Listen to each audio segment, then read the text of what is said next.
Cyber మోసాల్లో ఇది పరాకాష్ట. ఇప్పటి వరకు వ్యక్తులను డిజిటల్ అరెస్ట్ చేయడం, బెదిరించి సొమ్ము బదిలీ చేయించుకోవడం తెలిసిందే.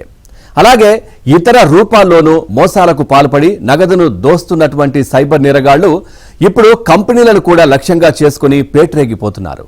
అత్యంత పటిష్టమైనటువంటి అంతర్గత భద్రత ఉన్న బెంగళూరులోని క్రిప్టో కరెన్సీ ఎక్స్చేంజ్ సంస్థ నెబ్లియో టెక్నాలజీస్ ప్రైవేట్ లిమిటెడ్ సర్వీస్ను హ్యాక్ చేసి ఏకంగా 378 కోట్ల రూపాయలను వేరే ఖాతాలోకి బదిలీ చేసుకున్నారు.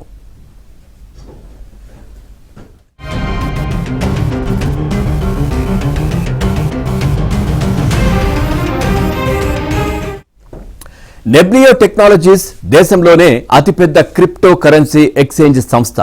ఈ సంస్థ పటిష్టమైన అంతర్గత భద్రతా చర్యలను పాటిస్తోంది. అయినప్పటికీ సైబర్ నేరగాళ్లు ఈ సంస్థ సర్వర్లోకి ప్రవేశించి భారీ మోసానికి పాల్పడ్డారు. దీనికి గాను సంస్థ పార్ట్ టైం ఉద్యోగి ల్యాప్టాప్ను వినియోగించుకున్నట్లు పోలీసులు గుర్తించారు.